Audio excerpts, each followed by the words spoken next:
Drama की starting 1932 से होती है, जहां पर ज़ेंजियांग नाम के एक गांव में एक एनुअल फेस्टिवल को मनाया जा रहा था। जहां पर इस फेस्टिवल को ये बंदा होस्ट कर रहा था और एक खेल के बारे में बता रहा था, जिसे हमारी फीमेल लीड जिंसू भी बड़े ध्यान से सुन रही थी। ये बंदा बताता है कि इस खेल में आपको एक बड़े से बैम्बू टावर पर चढ़कर 5 कलर से बॉल लेनी थी। जो भी उस सिल्क बॉल को सबसे पहले लाता, उसे प्राइज के तौर पर एक 5 कलर से बना हुआ केक मिलता। बड़े धूमधाम के साथ ये फेस्टिवल शुरू होता है। देन एक एक सभी लोग जिसने इसमें पार्टिसिपेट किया था, वो बैम्बू टावर पर चढ़ते हैं और लास्ट में 2 बंदे ऊपर जाकर पहुंच जाते हैं और लड़ने लगते हैं। जिस बंदे ने उस बॉल को लिया था वो नीचे गिरने वाला था, तभी हमारी फीमेल लीड जिंगसू उसे बचा लेती है। जिंगसू की काइंडनेस से इम्प्रेस होकर वो बंदा जिंगसू को वो बॉल दे देता है, जिससे जिंगसू जीत जाती है। देन दूसरी जिंगसू के फादर उससे काफ़ी गुस्सा थे, क्योंकि वो सबको अपना फेस रिवील कर रही थी। दूसरी तरफ जिंगसू खुश होकर उस केक को अपने घर पे लेकर आती है और भागते हुए सीधा अपनी माँ के पास जाती है, जहाँ पर उसकी माँ उसे समझा रही होती है कि उसे सब इस तरह सबको अपना फेस रिवील नहीं करना चाहिए।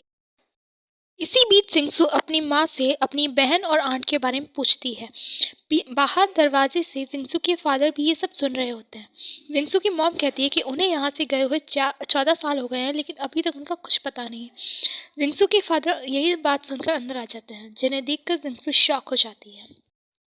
देन हमें दिखाया जाता है कि जिंगसू उसके फादर से अपोलोजाइज कर रही होती है कि मैं जानती हूँ मैं गलत हूँ और आप मुझे पनिशमेंट दे सकते हैं। उसके फादर कहते हैं कि ये सब तुमने अपनी मॉम के लिए किया है, जो कि कोई गलत बात नहीं है, लेकिन तुम्हें पनिशमेंट तो ज़रूर मिलेगी।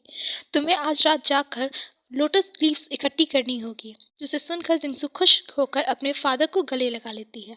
जिंगसू के फादर उसे खाने के लिए उसकी फेवरेट केक देते हैं। हमें रात का सीन दिखाया जाता है, जहाँ पर जिंगसू बड़ी ही मेहनत करके अपनी पनिशमेंट पूरी कर रही होती है। वो लोटस की लीव्स इकट्ठी कर रही होती है। दूसरी तरफ हमें उसी रिवर के साइड पर एक आदमी को दिखाया जाता है, जो कि घायल होता है। उसके पास एक पॉकेट वॉच होती है, जिसे वो पत्थरों के नीचे दबा देता है। दूर से जिंगसू भी उस आदमी को देख लेती है और वो उस आदमी के पास आती है। वो आदमी कोई और नहीं, जिंगसू का नया टीचर होता है, जिसे देखकर जिंगसू शॉक हो जाता है। उस टीचर के पीछे काफ़ी सारे लोग पड़े हुए होते हैं, जिनमें उनका एक मेन मेन आदमी भी होता है। देन जिंगसू उस अपने टीचर को लेकर अपने घर के बाहर पहुंच जाती है और अपने फादर को बुलाती है। जिंगसू की आवाज़ सुनकर उसके फादर और एक सर्वेंट भी बाहर आ जाते हैं और जब जिंगसू के फादर उस टीचर के घाव को चेक करते हैं, तो बताते हैं कि ये गन शॉट की वजह से हुआ है, मतलब कि उन्हें एक बुलेट लगी हुई है। देन वो जिंगसू से पूछते हैं क्या ये सच में तुम्हारे टीचर है, जिस पर जिंगसू भी हाँ करते हुए कहती है कि हाँ, ये मेरे टीचर है, जो कि हाल ही में यहाँ पर आए हैं। ये बात सुनकर जिंगसू और उसके फादर उस टीचर को अंदर ले जाते हैं, जहाँ पर उसका ट्रीटमेंट शुरू होता है। जैसे ही वो उस टीचर की बुलेट निकालने के लिए वहाँ जाते हैं, वैसे ही वो टीचर उन्हें गन पॉइंट पर ले लेता है। तब जिंगसू उन्हें समझाती है कि मैं आपकी स्टूडेंट हूँ और ये मेरे फादर हैं और ये आपकी हेल्प कर रहे हैं। टीचर जिंगसू को उस पॉकेट वॉच के बारे में बताते हैं और उसे लाने के लिए कहते हैं। जिंगसू उसे लाने के लिए चली जाती है। एक सर्वेंट उस खून की जगह पर पानी डाल देता है। कुछ टाइम बाद वहीं काले कपड़े वाले लोग आ जाते हैं। उस खून को देखकर वह समझ जाते हैं कि वो जिंगसू के घर में है। दूर से ये आदमी उन सबको देख रहा होता है। तब उनका मेन लीडर उस जिंगसू के घर के दरवाजे को नॉक नॉक करता है। दूसरी तरफ उस टीचर का ट्रीटमेंट पूरा हो चुका होता है। जो सर्वेंट उन लोगों के लिए गेट खोलता है, वो लोग उस सर्वेंट को मारकर अंदर चले जाते हैं। जो कोई भी इंसान उनके सामने आता है, वो उन लोगों को मार देते हैं। और दूसरी तरफ जिंगसू के टीचर कहते हैं कि उन लोगों ने मुझे ढूंढ लिया है, मुझे यहाँ से जाना होगा। जिंगसू के फादर कहते हैं कि तुम घायल हो, कैसे जाओगे। बाद में जिंगसू के फादर उसे टीचर को जाने के लिए रास्ता बताते हैं। वो टीचर कहता है कि याद रखना, आपने न तो मेरी मदद की है और न कभी मुझे देखा है। फादर कहते हैं तुम इसकी फिक्र मत करो। उस गैंग का मेन लीडर उन सभी लोगों को मरते हुए देखता है। दूसरी तरफ आखिरकार जिंगसू उस घड़ी को ढूंढ ही लेती है। एक आदमी उस मेन ऑफिसर को बताता है कि हमने सारा घर ढूंढ लिया है लेकिन हमें वो आदमी कहीं पर भी नहीं मिला। जिंगसू के फादर से हमें पता चलता है कि वो लोग जापानीज़ हैं। मेन ऑफिसर जिंगसू के फादर को गन दिखाकर पूछता है लेकिन जब उसे कुछ भी पता नहीं चलता तो वो जिंगसू की मदर को मार देता है। इसे देखकर उनका सर्वेंट डर जाता है और सब बताने के लिए तैयार हो जाता है। जिंगसू के फादर उसे मना करते हैं लेकिन सर्वेंट कहता है कि मैं आपको मरते हुए नहीं देख सकता। सर्वेंट सब कुछ मेन ऑफिसर को बता देता है और उसे मेन ऑफिसर को सबको छोड़ने के लिए कहता है। सब जानने के बाद मेन ऑफिसर उस सर्वेंट को और जिंगसू के फादर को मार देते हैं। देन कहता है कि मैं तुम लोगों को मारना नहीं चाहता था लेकिन मरे हुए लोग ही राज को सेफ रखते हैं। वो सभी लोग वहाँ से चले जाते हैं। जब आखिर में एक बंदा वहाँ से जा रहा होता है तभी हमारी जिंगसू अपने घर वापस आ जाती है और किसी आदमी के पैर से टकराकर गिर जाती है। जब वो उस आदमी को देखती है तो शॉक हो जाती है क्योंकि वो आदमी मरा हुआ होता है और अपनी मॉम और डैड को ढूंढने लगती है। उसकी आवाज़ वो आदमी भी सुन लेता है और जिंगसू को ढूंढने लगता है। एट लास्ट अपनी मदर को जिंगसू ढूंढ लेती है और उन्हें देखकर रोती है। जिंगसू के फादर उसे अपने पास बुलाते हैं और कहते हैं कि तुम यहाँ से चले जाओ। इतने में वो आदमी भी वहाँ पर आ जाता है। जिंगसू के फादर उस आदमी को पकड़ लेते हैं और जिंगसू को जाने के लिए कहते हैं। वो आदमी जिंगसू के फादर को मार देता है। दूसरी तरफ वो आदमी जिसकी वजह से ये सब कुछ हो रहा था वो उन जापानीज़ से बचकर भाग रहा था। जापानीज़ बंदों और उस टीचर में फायरिंग हो रही होती है। दूसरी तरफ जिंगसू भी भागते हुए गिर जाती है और एक पेड़ के पीछे छिप जाती है। वो आदमी अभी भी जिंगसू के पीछे होता है और उसे ढूंढ रहा होता है। इतना बचने और भागने के बाद भी जिंगसू को एक आदमी पकड़ लेता है। उन दोनों के बीच में झगड़ा होने लगता है जिसमें जिंगसू का बटन गिरकर नीचे गिर जाता है। जैसे ही वो आदमी जिंगसू को मारने वाला होता है उस जिंगसू की आवाज़ वो आदमी सुन लेता है और उस जगह पर चला जाता है जहाँ पे जिंगसू थी। वहाँ जाकर वो देखता है कि उस आदमी की लाश पड़ी होती है और उसके पास जिंगसू का एक बटन होता है। जिंगसू को किसी और ने नहीं बल्कि उसके टीचर ने ही बचाया होता है और वो टीचर उससे उस घड़ी के बारे में पूछता है। जिंगसू उसे घड़ी दिखा देती है। टीचर कहता है कि ये सब मेरी गलती है, मैंने तुम्हें इन सब मामलों के बीच में शामिल किया और जिंगसू को उस घड़ी को शंघाई के किसी एक चर्च में डिलीवर करने के लिए कहता है। लेकिन जिंगसू उन लोगों के बारे में जानना चाहती थी जिसने उसके परिवार को मारा। जिंगसू को बचाने के लिए टीचर उसे धक्का मार देते हैं और जिंगसू नीचे गिर जाती है। टीचर वहां से भाग जाता है और कुछ ही दूर जाते ही जापानीज उन्हें मार देते हैं। तो एक आदमी आगे आता है और उस टीचर की तलाशी लेने लगता है और उसे कुछ भी नहीं मिलता। यह आदमी मेन ऑफिसर के पास जाता है और कहता है कि हमें उसके पास से एक बटन मिला है। मेन ऑफिसर कहता है जिसका भी ये बटन है उसी के पास ही वो पॉकेट वॉच है। दूसरी तरफ जिंगसू बेहोश पड़ी हुई होती है और जब वो होश में आती है तो गिरते संभलते हुए अपने घर की तरफ जाती है। लेकिन जिंगसू का घर जला दिया गया था जिसे देखकर जिंगसू बहुत रोती है और अंदर जाने की कोशिश करती है मगर उसे कोई भी अंदर नहीं जाने देता क्योंकि सब कुछ जलकर राख हो चुका था। जिंगसू रोते हुए उन सब नज़ारे को देख रही थी। एक रात में उसका सब कुछ खत्म हो चुका था। अगली सुबह आग बुझ चुकी थी और सब लोग जा चुके थे। जिंगसू एक जगह बैठकर सभी यादों को याद कर रही थी और उसके फादर की रिंग को देख रही थी। उसे देखकर कहती है कि मैं उन कल्प्रिट्स को ढूंढ कर रहूंगी। इतने में ही रात हो जाती है। अगली सुबह हमें एक शिप में जिंगसू को दिखाया जाता है जो शंघाई के लिए रवाना हो रही थी।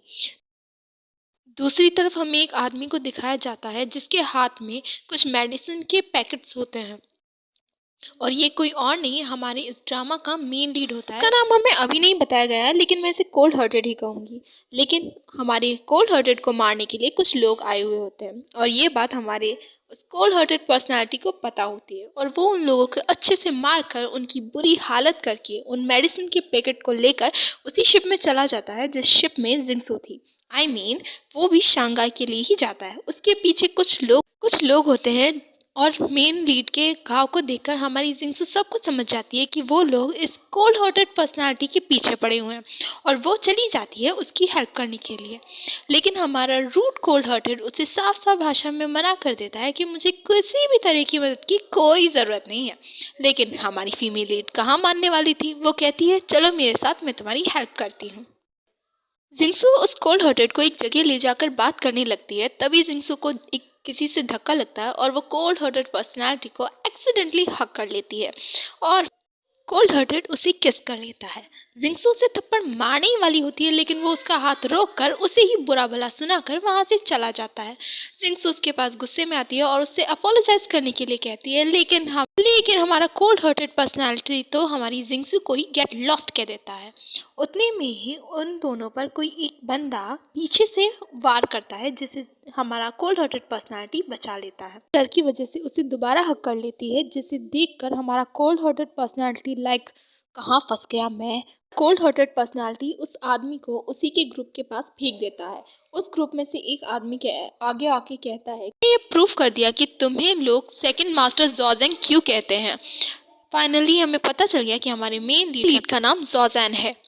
और फिर जोजैन कहता है कि अगर तुम्हें मेरी लाइफ चाहिए तो आओ और ले लो। को दूर करके उन लोगों से लड़ने लगता है और तभी उन लोगों में से जो मेन आदमी है वो मौका पाते ही जिंगसू को हॉस्टेज बना लेता है और कहता है अगर तुमने हिलने की कोशिश की तो मैं इसे मार दूंगा। जोजेंग भी कहता है अगर तुम्हें इसे मारना है तो मार दो, ये कौन सा मेरे परिवार वाली है। ये सब सुनकर वो आदमी जिंगसू को छोड़कर जोजेंग के साथ फाइट करता है और जोजेंग उसे धक्का मार देता है जिसकी वजह से हमारी जिंगसू भी शिप से नीचे गिर जाती है। लेकिन जोजेंग उसे पकड़ लेता है। जिंगसू अपना हाथ छुड़ाकर पानी में गिर जाती है क्योंकि उसकी पॉकेट वॉच भी उस पानी में गिर चुकी थी। जोजेंग भी जिंगसू को बचाने के लिए उस पानी में कूद जाता है और हमें बाद में दिखाया जाता है कि जिंगसू एक बेड पर बेहोश पड़ी हुई होती है और जोजेंग अपने कपड़ों को सुखा रहा होता है। और जब जिंगसू को होश आता है तो वो जोजेंग को देखकर चिल्लाती है और जिसे देखकर जोजेंग जिंगसू के पास आता है और कहता है कि तुम मौत से नहीं डरी लेकिन तुम मुझसे डर रही हो। जिंगसू को टॉवल देकर कहता है कि जल्दी से तुम अपने आप को साफ करो, तुम बहुत ही गंदी लग रही हो। और उसे पॉकेट वॉच दिखाता है और कहता है ये इतनी महंगी भी नहीं लगती है जिसकी वजह से तुम कूद जाओ, मैं इसे खरीद सकता हूँ। और जिंगसू साफ साफ उसे मना करके वो पॉकेट वॉच ले लेती है और जोजेंग कहता है कि मैं तुम्हें लास्ट चांस दे रहा हूँ उस पॉकेट वॉच को बेचने। सीन में हमें शंघाई सिटी को दिखाया जाता है और दिखाया जाता है कि जोजेंग शिप से नीचे उतर रहा होता है जहाँ पर उसके काफ़ी सारे बंदे और उसके भाई उसका वेलकम कर रहे होते हैं। तभी कुछ टाइम बाद जिंगसू जोजेंग के सामने से वहाँ से नीचे उतर जाती है। देन जोजेंग उसे पीछे से कहता है हे रुको, और जोजेंग के भाई उसे रोक लेते हैं और कहते हैं कि तुमने सुना नहीं कि सेकंड मास्टर ने क्या कहा। जोजेंग जिंगसू के सामने आता है और कहता है कि मैं तुम्हें लास्ट चांस दे रहा हूँ उस पॉकेट वॉच को बेचने का। जिंगसू भी कह देती है कि तुम मुझे कितने लास्ट चांस दोगे, तुम चाहे कुछ भी कर लो लेकिन मैं तुम्हें वो वॉच कभी भी नहीं बेचूंगी। फिर बाद में जोजेंग उसे एक लॉकेट देता है और कहता है तुम शंघाई में जब भी ट्रबल में पड़ जाओ तो इसका इस्तेमाल कर सकती हो। और जोजेंग वहाँ से चला जाता है। जोजेंग का वही भाई जो सबसे ज़्यादा बोलता है अर्थात टैंग हाई उस पॉकेट वॉच को चुरा लेता है और अपने दूसरे भाई को दिखाता है जिसे देखकर वो दूसरा भाई कहता है कि तुम दोबारा कोई मुसीबत खड़ी मत कर लेना।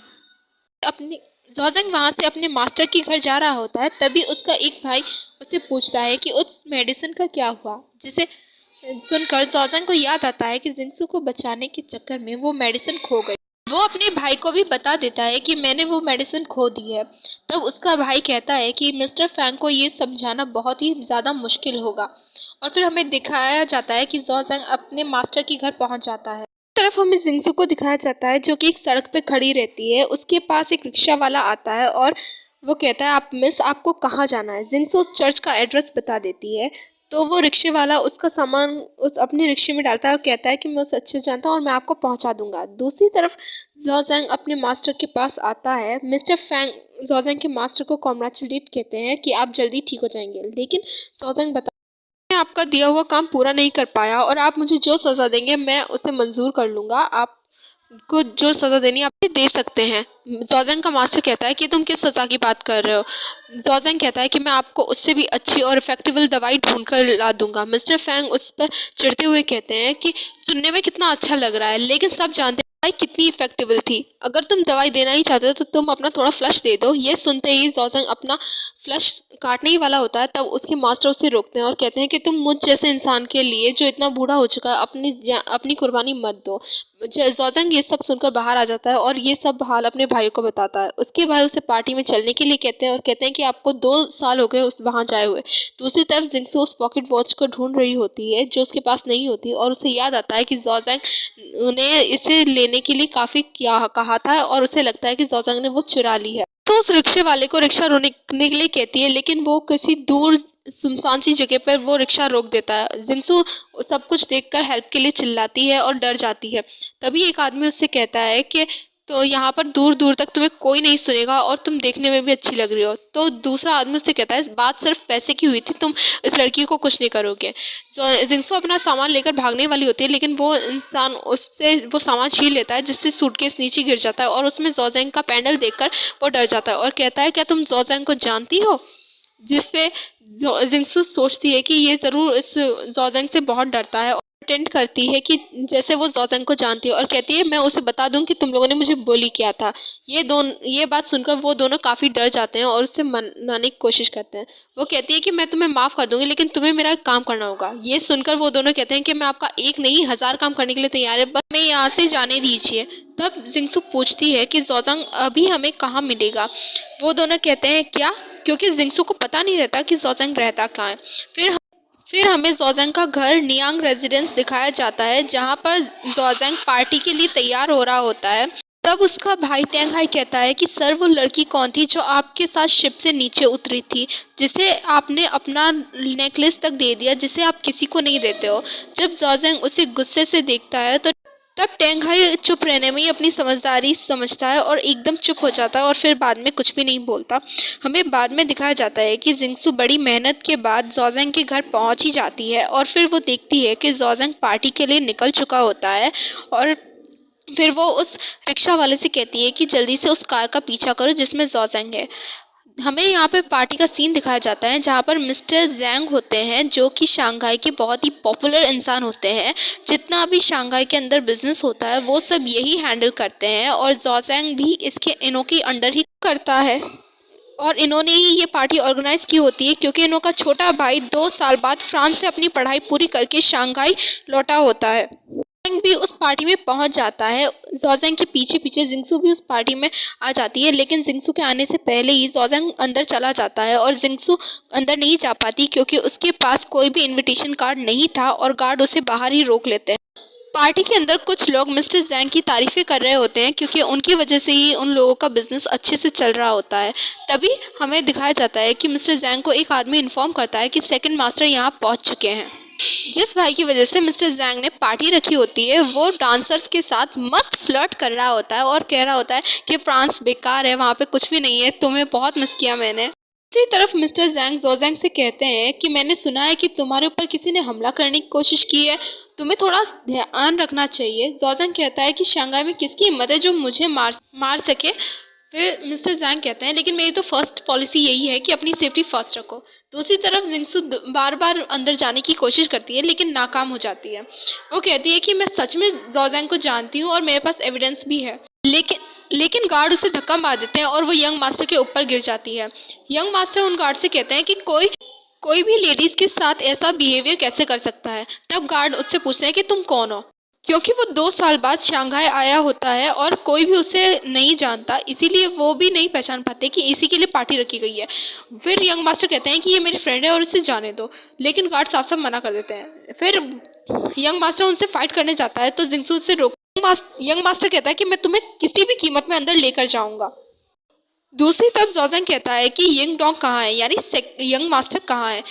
फिर मिस्टर जैंग कहते हैं कि मेरा भाई शंघाई पहुंच चुका है लेकिन पता नहीं अभी कहाँ है। मेरे भाई को संभालना बिल्कुल भी आसान नहीं है। दूसरी तरफ यंग मास्टर एक सीढ़ी को खिड़की पर लगा देते हैं और उस पर चढ़ने लगते हैं और जिंक्सू को भी ऐसा करने के लिए कहते हैं। जिंक्सू भी यंग मास्टर को फॉलो करती है और सीढ़ी की मदद से दोनों ही अंदर पहुंच जाते हैं। जैसे ही वो दोनों अंदर पहुंचते हैं यंग मास्टर एक कमरे के अंदर चले जाते हैं और जिंक्सू भी उसके पीछे पीछे आ जाती है। यंग मास्टर अपने पहनने के लिए कुछ कपड़े लाते हैं और उसे देखकर जिंगसू कहती है कि तुम बिना किसी के परमिशन के उसके कपड़े कैसे पहन सकते हो। फिर यंग मास्टर कहता है कि मैं इसे पहनकर फिर वापस कर दूंगा। मैं इन कपड़ों को कुछ टाइम के लिए उधार ले रहा हूँ और जिंगसू को मुड़ने के लिए कहते हैं। जिंगसू जब मुंह दूसरी तरफ करती है तब यंग मास्टर अपने कपड़े चेंज कर लेता है।